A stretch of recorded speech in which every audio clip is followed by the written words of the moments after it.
మా అక్కగారైన sister Mary gold గారు దేవుని వాక్యం అందించబోతూ ఉన్నారు. వీరు 3 సంవత్సరాలు ఉపవాసం ఉండి ప్రార్థన చేయడం ద్వారా పరిశుద్ధాత్మతో నింపబడిన వారై ఆత్మ సంబంధమైన వరములు కలిగి ప్రభువుతో మాట్లాడుతూ దర్శనాల ద్వారా కళల ద్వారా ప్రభు సన్నిధిలో గడుపుతూ అనేక మందిని ఆత్మీయంగా సిద్ధపరుస్తూ బలపరుస్తూ ఉన్నారు. వీరు ప్రార్థన చేసి దర్శనాలను కలభావాలను తెలుసుకొని అనేక మందికి తెలియచెప్పి అనేక మంది పట్ల దేవుని యొక్క చిత్తం ఏ విధంగా ఉందో ప్రార్థన ద్వారా వారు తెలుసుకొని అనేక మందితో పంచుకుంటూ అనేక మందిని బలపరుస్తూ దేవుని సన్నిధిలో బహుబలంగా వాడబడుతున్న దైవజనులు. వీరి వాక్యాన్ని ఇప్పుడు విందాం. హానోకు కుటుంబాన్ని కలిగి ఉండి కూడా దేవునితో నడిచినట్టు మనం నడవగలగాలి. అలా నడిచినప్పుడే ప్రభువుని మనము ఘనపరచగలం, ఆయనను మహిమపరచగలం. లేదంటే ఆయనని మనము సంతోషపెట్టలేం. ఆయన్ని సంతోషపెట్టాలి. ఆయనను సంతోషపెట్టడం అంటే ఆయనకి ఇష్టమైనట్లు చేస్తేనే ఆయనకి సంతోషం. చాలా విషయాల్లో మనం మాట్లాడే మాటలు ప్రభువుకు సంతోషాన్ని కలుగజేయాలి. దేవుడు అబ్రహాము దగ్గరికి భోజనానికి వచ్చారు. భోజనానికి వచ్చినప్పుడు మీదటికి నేను మరలా వస్తాను, నీకు ఒక కుమారుడు కలుగుతాడు అంటే శారా నవ్విందంట. నవ్వితే ప్రభు శారా నవ్వనేలా అంట. అబ్రహాం కూడా నవ్వుతాడు, మనసులో నవ్వుకొని 100 ఏండ్ల వాడినైనా నేను కంటానా, నాకు పిల్లలు కలుగుతారని నవ్వుకున్నాడు. శారా నవ్వితేనేమో ప్రభు శారా నవ్వనేలా అన్నాడు, కానీ అబ్రహాంతో ఏం అనలా. ఎందుకంటే అది మురిపంగా ఉంది దేవునికి కూడా. అబ్రహాం అడిగిన విధానం కూడా, మాట్లాడుతున్న విధానం కూడా, మనసులో తలంచే విధానం కూడా దేవునికి నచ్చుతుంది. అలాంటి పరిస్థితులు కలిగిన వారమై మనము జీవించాలి. మన తలంపు కానీ ఆలోచన కానీ మనసులో అనుకునేది కానీ ఏదైనా దేవునికి ఇష్టకరంగా ఉండాలి. బాహ్య సంబంధమైన అయితే మనుషులు చూస్తారు, ఆత్మలో జరిగే వాటిని దేవుడే చూస్తాడు. మనుషులకు ఎవరికి తెలియదు అవి. దేవుడు లోపల ఉన్నదాన్ని పరిశీలనగా చూస్తాడు కాబట్టి ఆయనకి ఇష్టమైనట్లు మనం నడుచుకోవాలి. దేవుడు అబ్రహాముని పిలిచాడు. అబ్రహాముని పిలిచినప్పుడు అబ్రహాము దేవుని మాటకు లోబడి జీవించాడు. ఆదాము హవ్వల దగ్గర నుంచి దేవునికి సరి అయిన ప్రార్థన ధూపము అందడంలా ఆదాము హవ్వలు దేవుని మాట మీరారు. ఆ తరువాత సరిగా దేవుణ్ణి స్తుతించడానికి ఘనపరచడానికి వాళ్ళకి రూట్ దొరకల. ఆ తరువాత హేబేలుకి కయ్యూనికి నేర్పించారు. కయ్యూను దేవునికి అర్పణ అర్పించాడు, హేబేలు దేవునికి బలి అర్పించాడు. బలి అర్పించడం అనేది ఆ కాలంలో దేవునికి సంతోషం, ఈ కాలంలో కాదు. ఆ కాలంలో బలులు అనేవి దేవునికి సంతోషాన్ని కలుగజేస్తాయి. ఆ తరువాత హేబేలు అర్పణ దేవుడు అంగీకరించాడు, కయ్యూనిది దేవుడు అంగీకరించాల. అక్కడే కక్ష ప్రారంభమైంది. ఆ తరువాత కయ్యూను హేబేలు మీద పడి హేబేలుని చంపేశాడు. ఆ తరువాత నోవహు కాలంలో నోవహు బలిపీఠం కట్టి దేవునికి బలి అర్పిస్తే దేవుడు ఆ సువాసనను ఆగ్రాణించి ఆయన కోపము నుండి మలుకున్నాడు. ఆ తరువాత అబ్రహాము కూడా దేవుని సన్నిధిలో నడుచుచూ ఉన్నప్పుడు దేవుడు అబ్రహాముతో కూడా మాట్లాడాడు, ఎన్నో విషయాలు చెప్పాడు. మన పూర్వీకుల గురించి దేవుడు మనతో మాట్లాడతాడు. ఇదిగో ప్రభు, ఈ బలహీనత ఎక్కడి నుంచి వచ్చింది, ఈ ఆలోచన ఎన్నిసార్లు ప్రార్థన చేసినా పోవడం లేదే, ఎలా తీసేసుకోవాలంటే నీ పితరులలో ఉంది ఇది, అది పోవాలంటే ఇలా నడుచుకోవాలి అని ఆయన చెప్తాడు. పూర్వీకుల పాపాలు ఎలా జయించాలి అనేది ప్రభు చెప్తూ ఉంటాడు. ఆ విధంగా దేవుని సన్నిధిలో మనం అన్నీ కూడా ఒప్పుకుంటాం, దిద్దుకుంటాం, సరి చేసుకుంటూ ఉంటాం, ఆశీర్వాదాన్ని పొందుతాం. అబ్రహాము కూడా తన పూర్వీకులు ఏం చేశారో నేర్చుకున్నాడు. నోవహు బలి అర్పించిన సంగతి అబ్రహాముకు తెలుస్తుంది. ఆ తర్వాత హేబేలు గురించి చరిత్ర వాళ్ళకి దేవుడే చెప్పాడు, ఇంకెవరూ చెప్పరు. దేవుడే ఆ చరిత్రను వాళ్ళకి వివరించాడు. దేవుడు ఎలా వివరించమని చెప్పాడో, ఎలా చెప్తూ వచ్చాడో అలాగే తర్వాత తరాల వాళ్ళకి వాళ్ళు వివరించారు. అంటే పూర్వకాలంలో 900 ఏళ్ళు అట్లా బ్రతికారు కాబట్టి మనవాళ్ళు ముది మనవాళ్ళు ఎన్ని తరాలు వచ్చినా వాళ్ళు చెప్పగలరు. 9 తరాల దాకా వాళ్ళకి చెప్పడానికి వీలవుతుంది. అలా చెప్పుకుంటూ వచ్చేవాళ్ళు. అబ్రహాము దేవుని గురించి బాగా ఎరిగినవాడు, దేవుణ్ణి అనుసరించేవాడు, దేవుని చిత్తాన్ని చేసేవాడు. అబ్రహామునకు చాలా కాలం పిల్లలు లేరు, ఆ సంగతి మనకు అందరికీ తెలుసు. అయితే ఆ తరువాత దేవుడు అబ్రహాముతో మాట్లాడాడు. భూమి యొక్క సమస్త వంశములు నీయందు ఆశీర్వదించబడతాయి. అబ్రహామునికి ఇచ్చిన మొట్టమొదటి వాగ్దానం ఏంటంటే, నిన్ను ఆశీర్వదించు వారిని ఆశీర్వదించెదను, నిన్ను దూషించు వారిని శపించెదను. దేవుని సన్నిధిలో మనము ప్రతిదీ కూడా గ్రహించుకోవాలి. అబ్రహాముతో దేవుడు మాట్లాడాడు. దేవుడు మాట్లాడినప్పుడల్లా అబ్రహాము సాగిలపడి నమస్కారం చేస్తాడు. సాగిలపడి నమస్కారం చేసి ప్రార్థన చేశాను కదా, ఇంకా చాలే అనుకోవటం అబ్రహాం ఇంకేం చేస్తున్నాడు? వాక్య భాగంలో మనం చూస్తే 8వ వచనంలో 12:7 నుంచి చూద్దాం. యెహోవా అబ్రహామునకు ప్రత్యక్షమై, నీ సంతానమునకు ఈ దేశం ఇచ్చేదనని చెప్పగా, అతడు తనకు ప్రత్యక్షమైన యెహోవాకు ఒక బలిపీఠమును కట్టెను. తనకు ప్రత్యక్షమైన యెహోవాకు ఒక బలిపీఠము కట్టాడు. అబ్రహాముతో దేవుడు మాట్లాడిన చోటల్లా అబ్రహాము జ్ఞాపకములో ఉంచుకోవడానికి ఒక బలిపీఠం కడుతున్నాడు. బలిపీఠం కట్టి బలి అర్పించి యెహోవా నామమున ప్రార్థన చేస్తున్నాడు. ఇప్పుడు మనము 8వ వచనం కూడా చూస్తే 7 నుంచి కూడా చూద్దాం. యెహోవా అబ్రహామునకు ప్రత్యక్షమై, నీ సంతానమునకు ఈ దేశం ఇచ్చేదనని చెప్పగా, అతడు తనకు ప్రత్యక్షమైన యెహోవాకు ఒక బలిపీఠమును కట్టెను. అక్కడ నుండి అతడు బయలుదేరి బేతేలుకు తూర్పుననున్న కొండకు చేరి, పడమటనున్న బేతేలుకును తూర్పునున్న హాయికిని మధ్యను గుడారము వేసి, అక్కడ యెహోవాకు బలిపీఠమున కట్టి యెహోవా నామమున ప్రార్థన చేసెను. యెహోవాకు బలిపీఠము కట్టి యెహోవా నామమున ప్రార్థన చేశాడు అబ్రహాం. ఎక్కడికి వెళ్తే అక్కడ, ఎక్కడ దేవుడు మాట్లాడితే ఆ స్థలంలో, ఎక్కడ గుడారం వేసుకుంటే అక్కడ దేవునికి ఒక బలిపీఠము కట్టి యెహోవా నామమున ప్రార్థన చేయుచున్నాడు. మనమైతే ఎన్ని గృహాలు నిర్మించుకుంటాం, ఎన్ని గృహాలకో మారుతూ ఉంటాం, కానీ అక్కడ ప్రార్థన అనేది చెయ్యం. కానీ అబ్రహాము ఎక్కడ గుడారం వేస్తే అక్కడ బలిపీఠము కట్టి బలి అర్పించి యెహోవా నామమున ప్రార్థన చేస్తూ ఉన్నాడు. దేవుని సన్నిధిలో దేవునికి ఇచ్చే ప్రాధాన్యత. అబ్రహాము గురించి మనము ఎన్నోసార్లు వాక్యంలో విన్నాం. తన ఏకైక కుమారుడైన ఇస్సాకును తీసుకుని వచ్చి బలిపీఠం మీద పెట్టి బలి అర్పించడానికి చెయ్యెత్తగానే, అబ్రహామా ఆ చిన్నవాని మీద చెయ్యి వేయొద్దని చెప్పి ప్రభు అంటాడు, ఈ టెస్ట్లో నువ్వు పాస్ అయ్యావు. ఎలా పాస్ అయ్యావంటే, నీకు ఒక్కడై ఉన్న కుమారుని నీవు నాకు ఇవ్వడానికి వెనుకదీయలేదు కాబట్టి నీవు దేవునికి భయపడువాడవని ఇందువలన అర్థమవుతుంది. దేవునికి భయపడాలి అంటే ఎంత పెద్ద పరీక్షను మనం ఎదుర్కోవాలి. అబ్రహాం ఎదుర్కొన్నట్టుగా అలాంటిది కాకపోయినా అంత పెద్దదైతే మనం ఎదుర్కొని తీరాలి. దేవునికి భయపడే వాళ్ళము అని రుజువు చేసుకోవడానికి దేవుని దగ్గర, మనము దేవునికి భయపడే వాళ్ళమని రుజువు అవడానికి మనము పెద్ద శోధనని ఎదుర్కొని జయించి నిలబడాలి. అది మనసుకి, శరీరానికి, అన్నిటికీ సంబంధించిందనమాట. ఒక శరీరానికి శోధన అంటే రోగం వస్తుంది. ఆ రోగాన్ని మామూలుగా హాస్పిటల్కి వెళ్తే తగ్గించుకోవచ్చు.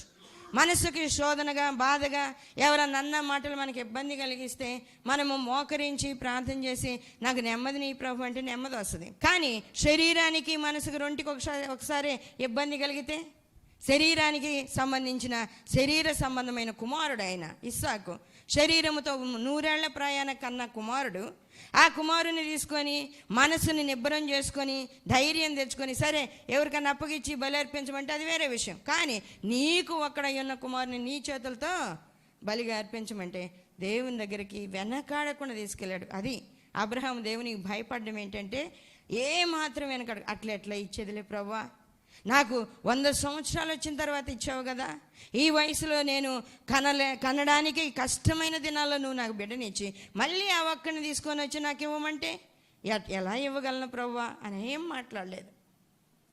ఏమీ మాట్లాడకుండా తీసుకొని వచ్చి బలిగా అర్పించబోతే ప్రభువే మురిసిపోతున్నాడు.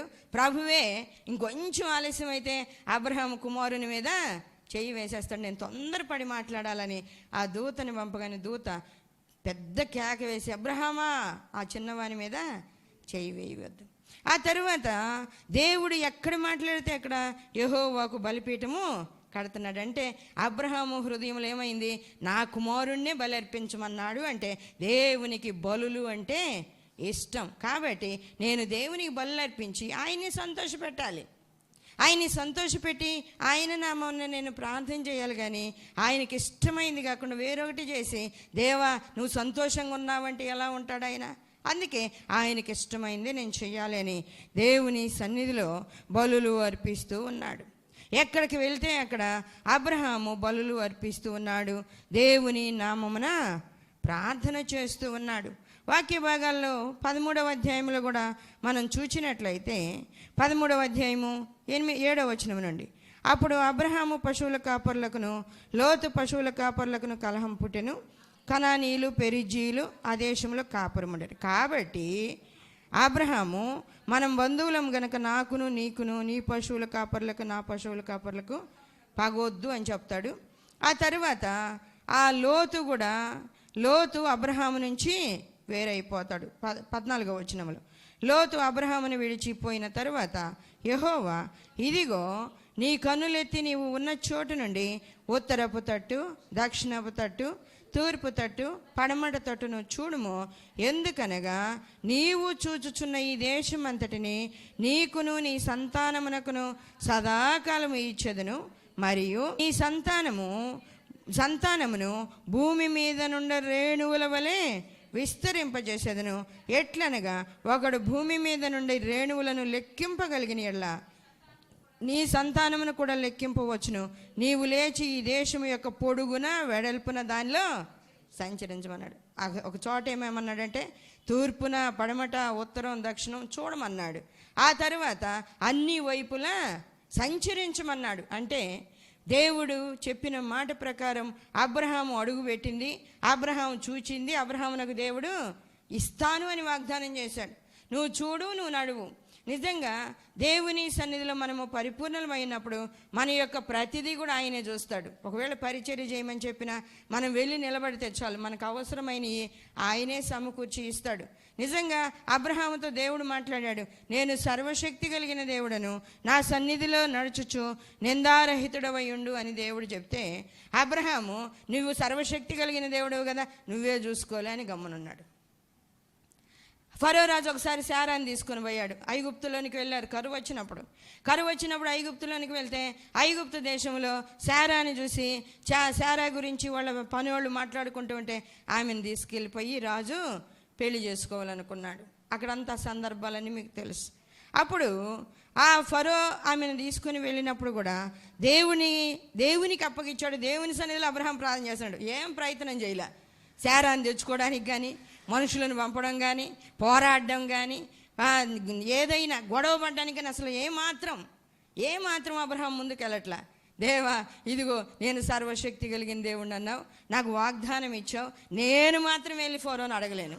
ఆమె నా భార్య, నాకు ఇచ్చేయి, ఆమె నీ ఇంటి ఎందుకు చేర్చుకున్నావని నేను అడగలేను, నాకు చేత కదా అనగానే ప్రభు ఆయనే అతనితో మాట్లాడి అతని దగ్గర నుంచి శారాని బయటికి తీసుకొచ్చి అబ్రహాంకి అప్పగించాడు. అక్కడి నుంచి తీసుకొచ్చి అబ్రహాంకి అప్పగించాడు. ఆ తరువాత కూడా అబీమెలెకు అనే అతను తీసుకొని వెళ్తే అక్కడి నుంచి కూడా శారాని తీసుకొచ్చి దేవుడే అప్పగించాడు. ఎక్కడికి వెళ్ళినా ఏ పనైనా దేవుడే చేస్తున్నాడు. అబ్రహాము నిలబడి ప్రభువు చెప్పినట్టు నడుస్తున్నాడు. అంతే. నిజంగా మనము కూడా ఆత్మ సంబంధులమై దేవునికి లోబడే వారమైతే మనకి సంబంధించిన ప్రతిదీ కూడా ప్రభువు చూసుకుంటాడు. మనమే పోరాడాల్సిన అవసరంలా, మనమే గొడవ పడాల్సిన అవసరంలా, మనమే కక్ష పెంచుకోవాల్సిన అవసరం, అసలు ఏం చేయాల్సిన అవసరం లేదు. దేవుని మాట ప్రకారంగా ఎటు నడవమంటే అటు నడవాలి, ఏం చేయమంటే అది మనము చెయ్యాలి. అలా చేసినప్పుడు దేవుడు మనకు సంబంధించినవన్నీ కూడా ఆయనే చూసుకుంటాడు.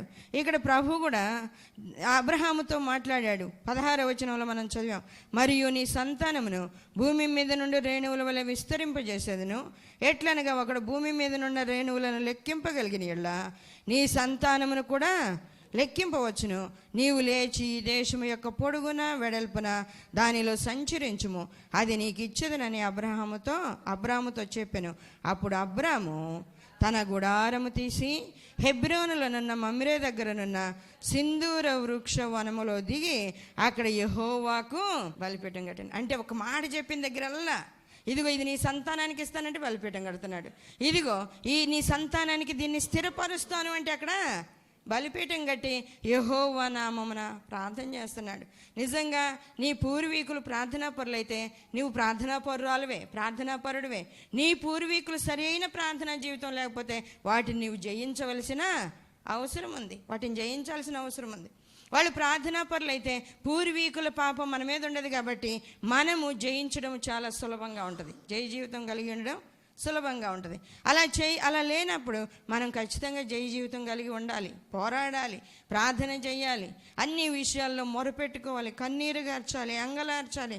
దేవుడు కరిగేదాకా, ఆయన మన వైపు చూసి మనకి విజయం ఇచ్చేదాకా ఆయన వైపు మనము చేతులెత్తి ప్రార్థన చేసి విజయం పొందాలి.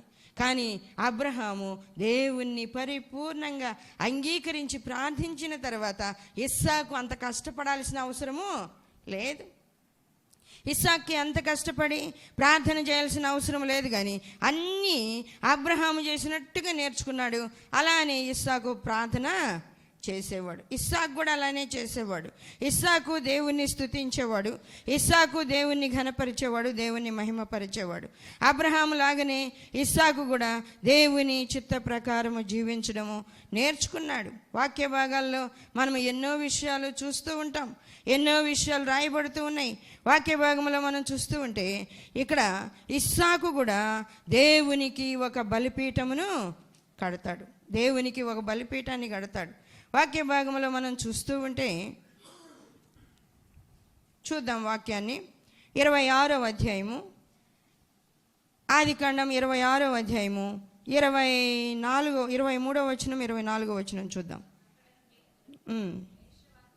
బెయేర్షెబాకు వెళ్ళెను. ఆ రాత్రియే యెహోవా అతనికి ప్రత్యక్షమై, నేను నీ తండ్రి అయిన అబ్రహాము దేవుడను, నేను నీకు తోడై ఉన్నాను గనక భయపడకుము, నా దాసుడైన అబ్రహామును బట్టి నిన్ను ఆశీర్వదించి నీ సంతానమును విస్తరింపజేసేదనని చెప్పాను. అక్కడ అతడు ఒక బలిపీఠము కట్టి యెహోవా నామమున ప్రార్థన చేసి అక్కడ తన గుడారము వేశాడంట. అక్కడ యెహోవా నామమున బలిపీఠం కట్టి ప్రార్థన చేశాడంట, యెహోవా నామమున. ఇక్కడ అబ్రహాము దినముల్లో వచ్చిన కరువు లాంటి కరువు ఇంకొక కరువు వచ్చిందంట ఇస్సాకు టైంలో. నిజంగా ఆత్మ సంబంధులైన వాళ్ళు ఆత్మీయంగా ఎదగాలని తీర్మానం చేసుకున్నప్పుడు శోధన వెంట శోధన వస్తూనే ఉంటుంది. ఎందుకంటే జయించుకోవాల్సిందే. ఆ శోధన జయించకపోతే, ఆ శోధనలో మనము పరిపూర్ణంగా జయము పొందకపోతే దేవుని ఆశీర్వాదం మనకి రాదు. అబ్రహామునకు కరువు వచ్చింది, ఎందుకంటే ఆ కరువు గురించి ఆలోచించి అబ్రహాము దేవుణ్ణి వదిలిపెడతాడేమో పరీక్ష.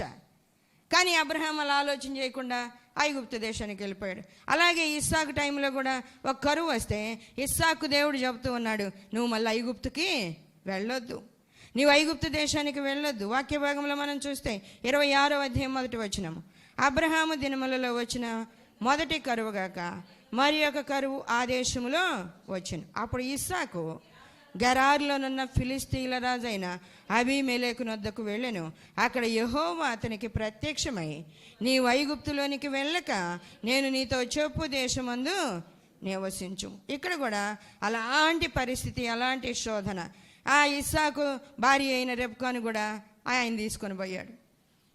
ఆ తరువాత మళ్ళా ఆమెని బట్టి ఆ శోధనలు, అన్ని ఇబ్బందులు రాగానే ఆ తరువాత ఆ ఇస్సాకు ఉన్నతంగా ఆశీర్వాదకరంగా ఉండడానికి అలవాటు పడ్డాడు. చక్కగా దేవుని సన్నిధిలో దేవుని ఆశీర్వాదాన్ని పొందుకొని 4వ వచనంలో, ఏలయనగా నీకును నీ సంతానమునకును ఈ దేశములన్నీ ఇచ్చి నీ తండ్రి అయిన అబ్రహాముతో నేను చేసిన ప్రమాణము నెరవేర్చి ఆకాశం నక్షత్రముల వలె నీ సంతానమును విస్తరింపజేసి ఈ దేశములన్నీ నీ సంతానమునకు ఇచ్చేదను. నీ సంతానం వలన సమస్త భూలోకములోని సమస్త జనులు ఆశీర్వదించబడుదురు. ఏలయనగా అబ్రహాము నా మాట విని నేను విధించిన దాని నా ఆజ్ఞలను, నా కట్టడలను, నా నియమములను గైకొనెనని చెప్పాను. అట్లా ఇస్సాకుకు దేవుడు మాట్లాడిన తర్వాత ఇస్సాకు కూడా ఇస్సాకు భార్యని రిబ్కాని వాళ్ళు తీసుకొని పోలేదు, కానీ ఇస్సాకు భార్య అని ఆ రాజు తెలుసుకొని అలా తీసుకెళ్లకుండా మానేశాడు.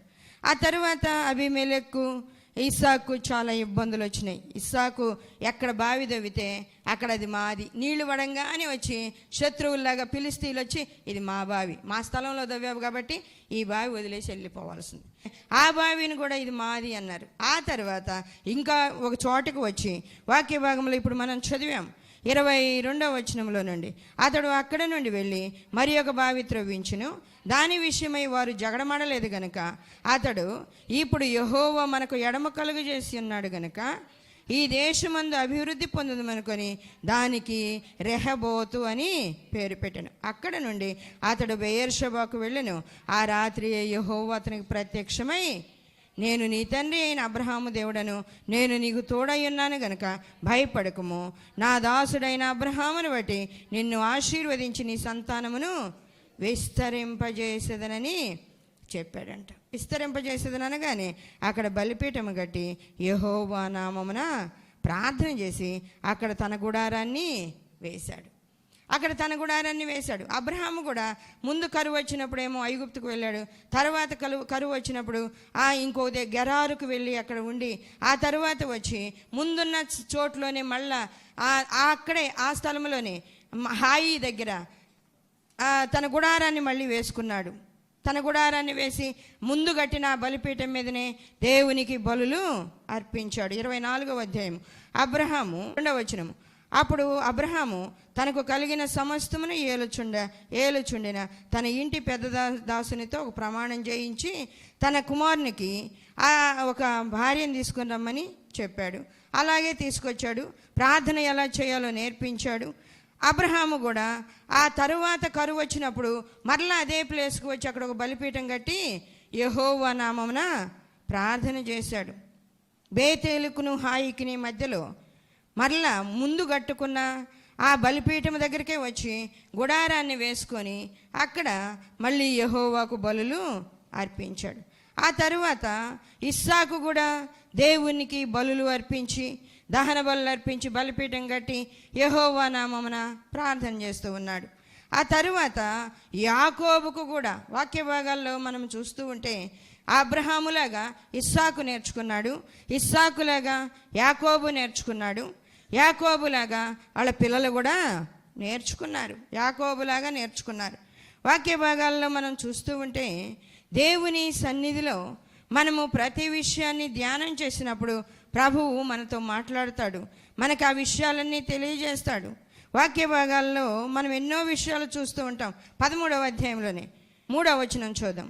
అతడు ప్రయాణం చేయొచ్చు దక్షిణము నుండి బేతేలు వరకు అనగా బేతేలుకును హాయికిని మధ్య తన గుడారము మొదట ఉండిన స్థలము వరకు వెళ్ళి తాను మొదట బలిపీఠమును కట్టిన చోట చేరెను.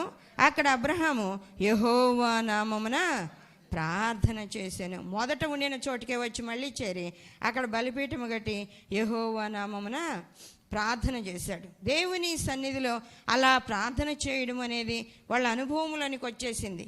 మన పూర్వీకులు మన దగ్గర ఉండి మనకి ఏదన్నా దేవుని విషయాలు కళలు కథలు చెప్తూ ఉన్నారనుకోండి, అవే అనుభవాలు మనలోకి దిగిపోతాయి. అలానే అంటే ఆల్రెడీ వాళ్ళ రక్తంలో నుంచి మన రక్తంలోనికి ఆ అనుభవాలు వచ్చేస్తాయి.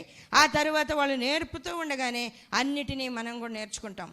నోవహు కుమారుడైన షేతు ఆ అన్ని విషయాలు అబ్రహాముకి వాళ్ళకి తెలియజేస్తే, అబ్రహాము ఇస్సాకుకు తెలియజేస్తే, ఇస్సాకు యాకోబుకు కూడా తెలియజేశాడు. వాళ్ళకి తెలిసింది ఏంటంటే దేవుడు ప్రత్యక్షమయ్యాడు అంటే ఈ స్థలములో దేవుడు ఉన్నాడు అని అర్థం. వాళ్ళకి ఆశీర్వాదము కలిగి ఉండాలని తెలియజేస్తూ నేను ముగిస్తున్నాను. దేవుడి మాటలు దీవించునుగాక. ప్రార్థన చేసుకున్నా. మహాగణుడా, పరిశుద్ధుడా, జీవాధిపతి, మీకే వందనాలు, స్తోత్రాలు నాయనా. ఇంతవరకు మీరు మాట్లాడిన ప్రతి మాటను బట్టి స్తోత్రాలు. మాలో మీరున్నారు ప్రభువా. ఇవి మా మాటలు కాదు నాయనా. నా తండ్రి, మీరు మాలో ఉండి మాట్లాడుచున్నారే కానీ మాట్లాడువారం మేము కాదు ప్రభువా. కృప చూపిన దేవుడవు, బలపరిచే దేవుడవు, మీకు ఇష్టమైనట్లుగా మేము ఎలా నడుచుకోవాలో నేర్పే ప్రియ తండ్రి నీవేనాయన. అబ్రహాముకు నేర్పిన దేవుడవు, ఇస్సాకుకు నేర్పిన దేవుడు, యాకోబునకు దావీదునకు నేర్పిన దేవుడవు. అబ్రహాము సంతానం గురించి నాయన అబ్రహాముతో మాట్లాడినప్పుడు అబ్రహాము నాయన బలిపీఠము గట్టి బలి అర్పించి మిమ్మల్ని స్తుతించేవాడు. ఆత్మ సంబంధమైన నాయన శిశువును, బాలుడిని నాయన కుమారునిగా ప్రభువా దావీదు సంతానంలో నుండి మాకు ఇవ్వబోతున్న సమయంలో దావీదునకు ఆ బలిపీఠము కట్టవలసిన స్థలాన్ని చూయించి, మందిరము కట్టాల్సిన స్థలము చూపించి ప్రభువా అక్కడ నాయన నిర్మింపజేసిన దేవుడవయ్యా. సొలొమోనును ఏర్పాటు చేసుకొని మీ మందిరాన్ని నిర్మించే కృపనిచ్చిన తండ్రివయ్యా, మీకు స్తోత్రాలు. ఇదిగో ప్రభు, మమ్మల్ని బలపరచండి. అన్ని అనుభవాలు ఎరిగే కృపనిచ్చిన దేవుడవయ్యా, మీకే వందనాలు, స్తోత్రాలు చెల్లిస్తున్నాం. వాక్యం వింటూ ఉన్న ప్రతి బిడ్డను బలపరచండి, ఆత్మతో నింపండి, సాతాను తంత్రాలపై జయమివ్వండి. ఇదిగోనైనా ఎడతెగక ప్రార్థన చేయనివ్వకుండా అనేక సమస్యలను తీసుకుని వచ్చి ముందు పెట్టి, ఇదిగో ఈ సమస్యలు భయంకరంగా ఉన్నాయి అనేటట్లుగా భ్రమపరిచే సాతాను క్రియలపై జయమివ్వండి. తండ్రి, మీకే వందనాలు, స్తోత్రాలు ప్రభా. అవి నైనా జయించడం మీ బిడ్డలకు నేర్పండి. ఎడతెగక ప్రార్థన చేసే అనుభవంలోనికి పరిపూర్ణంగా రావడానికి శక్తిని దయచేయండి. ఆత్మ ఆరిపోకుండా చూసుకోగలిగిన కృపనివ్వండి ప్రభా. ఇదిగోనైనా ఆత్మ ఆరిపోయే ఆ పరిస్థితులు ఎలాంటివో మీరు చెప్తూ ఉన్నారు. ఏదైనా విషయంలో తప్పిపోతే ఆత్మ ఆరిపోతుందని చెప్పారు, ప్రార్థన ఆగిపోద్దని చెప్పారు, గ్రహింపు ఉండదని చెప్పారయ్యా. మీకే వందనాలు తండ్రి. ప్రతి బిడ్డను బలపరచండి, ఆత్మ సంబంధమైన అనుభవాలు దయచేయండి, ఆశీర్వాదము దీవెన దయచేయండి, శోధనల నుండి విడిపించండి, దురాత్మ క్రియలన్నిటినీ ఎదిరించి జయించగలిగిన కృపనివ్వండి. ఒక్కొక్క బిడ్డ కుటుంబంలో ఉన్న ఆర్థిక ఇబ్బందులు ప్రభా ప్రార్థన చేయనివ్వకుండా ఆటంకపరుస్తున్నాయి. ఒక్కొక్క బిడ్డ జీవితంలో జరిగే శోధనలు, వివాహము కాకపోవడం, ఉద్యోగం లేకపోవడం, నెమ్మది లేకపోవడం, తల్లిదండ్రుల మధ్య గొడవలు, తల్లిదండ్రులు విడిపోవడం, ఇలాంటి ఎన్నో సమస్యలు ప్రభా, వాటన్నిటి నుంచి బిడ్డలను బయటికి తీసుకురండి. ఆ సమస్యలన్నీ తొలగించండి. ప్రార్థన చేయడానికి తగిన సిద్ధ మనసు దయచేయండి. ఆత్మతో నింపండి ప్రభా. చాలామందికి ఆ సమస్యల నుంచి విడిపించి విడుదలనిచ్చి నాయన నిలబెట్టారు. కానీ నెమ్మది పొందిన తర్వాత దావీదులాగా వాళ్ళు ఆలోచన చేయలేకపోతున్నారు అని చెప్పారు ప్రభా మీరు.